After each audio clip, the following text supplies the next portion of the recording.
Assalamualaikum warahmatullahi wabarakatuh. Sahabat cerita Islami yang dimuliakan Allah. Kali ini cerita Islami akan menyajikan kisah bersisa ahli ibadah yang mati dalam keadaan kufur. Bersisa Al-Abid, begitulah orang-orang memberi gelar kepadanya. Al-Abid artinya ahli ibadah. Predikat itu disematkan karena ia memang orang yang sangat tekun beribadah. Bahkan sampai-sampai malaikat pun terkagum atas ibadahnya. Ia juga merupakan seorang guru spiritual yang ulung. Konon ia memiliki 60.000 murid yang semuanya berilmu tinggi dan memiliki keramat bisa terbang. Namun di tengah kekaguman para malaikat itu, lantas Allah mengherankannya dengan berkata kepada para malaikat, "Gerangan apa yang membuatmu begitu terkagum akan bersisa, padahal di dalam pandangan hakikatku, ia tak ubahnya seperti setan yang terkutuk." Syahdan, malaikat pun tercengang mendengarnya. Mereka mulai menerka-nerka akan takdir apakah yang membuatnya tersungkur ke dalam lembah derajat setan yang hina-hina. Al-Kisah, bersisa memiliki sebuah keramat. Ya, apabila ia menemui orang gila dan kemudian menyentuhnya, maka seketika orang gila tersebut sembuh. Dan itulah yang terjadi saat itu pada seorang gadis anak raja. Sang putri mengalami gangguan jiwa. Atas perintah sang raja, diutuslah pasukan kerajaan untuk membawa sang putri ke padepokan bersisa di tengah hutan agar ia memperoleh perawatan rehabilitasi dengan harapan akan menuai kesembuhan. Maka berangkatlah para pasukan dengan membawa putri raja yang sedang sakit jiwa. Sesampainya di sana, setelah mengutarakan maksud dan tujuan kedatangannya, para prajurit kerajaan bergegas undur diri untuk kembali ke kerajaan dengan meninggalkan sang putri bersama bersisa di padepokannya yang berada di tengah hutan. Saat para punggawa telah meninggalkan mereka berdua, saat putri raja masih dalam keadaan gila, dan saat bersisa hanya ditemaninya di tengah hutan belantara tanpa ada orang selain mereka, iblis pun datang menggoda. "Wahai bersisa, tidakkah engkau melihat putri raja itu cukup cantik jelita?" Ia begitu menggoda. "Tidakkah engkau berpikir untuk sejenak bersenang-senang dengannya? Nikmatilah tubuhnya untuk sekali saja. Lagi pula, ia dalam keadaan gila. Sudah tentu, ia tidak akan mengetahui apa-apa yang terjadi saat ini. Setelah kesembuhannya nanti, kalian pun juga hanya berdua di hutan belantara ini. Tak akan ada orang yang mengetahui. Ayolah, kukira pantas bagimu untuk rehat sejenak dari aktivitas ibadahmu yang melelahkan," pujuk iblis penuh kemesraan. Nahas menimpanya. Bersisa tergoda oleh tipu daya iblis terkutuk. Ia pun melakukan zina bersama sang putri yang masih dalam keadaan gila. Namun baru saja usai melampiaskan nafsu birahinya, iblis kembali merasuk, berbisik menggoda ke dalam relung hati bersisa.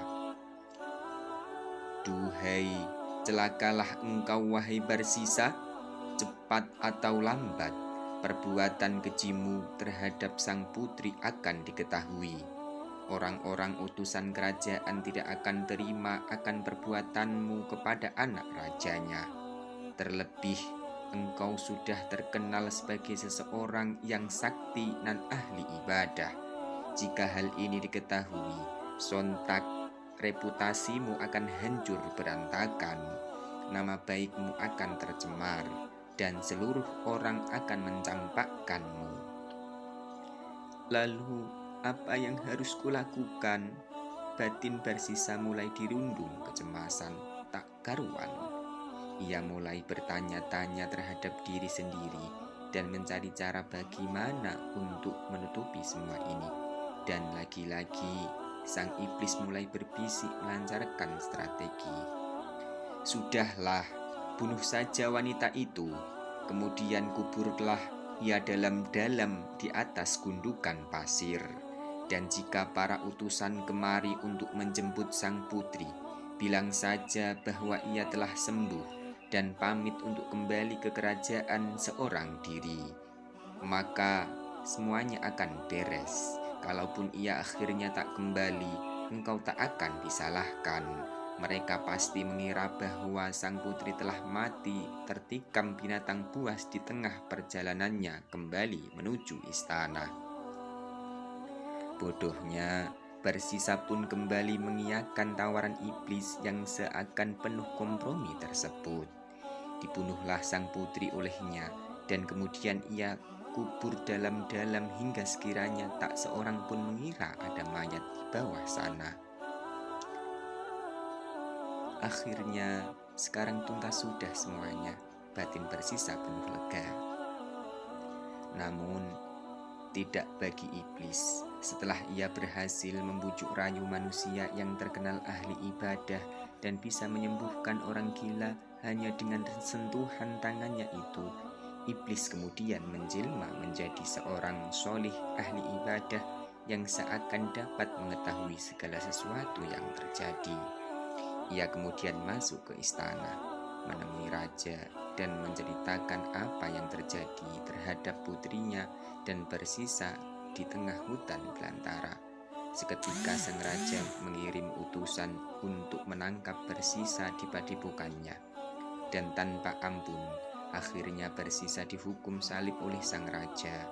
Sungguh, kini Barsisa sudah tak mampu melakukan apa-apa. Di tengah kelemahan Barsisa ini, dengan licik sang iblis kembali memanfaatkan keadaan untuk menjerumuskan lebih dalam lagi ke lembah kekufuran. Iblis pun berkata kepada Barsisa dengan penuh rasa iba, "Duhai, alangkah malangnya nasibmu. Engkau sekarang terhukum salib oleh sang raja. Namun, janganlah kau hiraukan. Sebentar lagi penderitaanmu akan berakhir.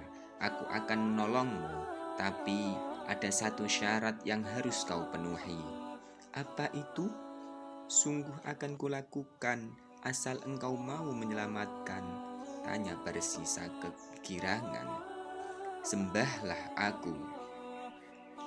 "Bagaimana aku dapat menyembahmu jika tubuhku tersalib oleh kayu?"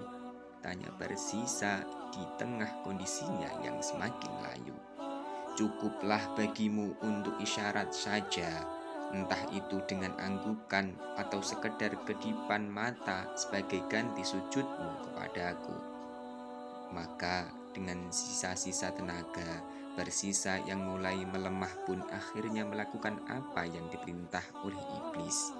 Sayang, seketika itu juga ia mati dan iblis pun tak menyelamatkannya. Sedang ia telah mati dalam keadaan kufur terhadap Allah Subhanahu wa Ta'ala. Sungguh benar-benar Barsisa yang nestapa. Na'udzubillah min dzalik. Assalamualaikum warahmatullahi wabarakatuh.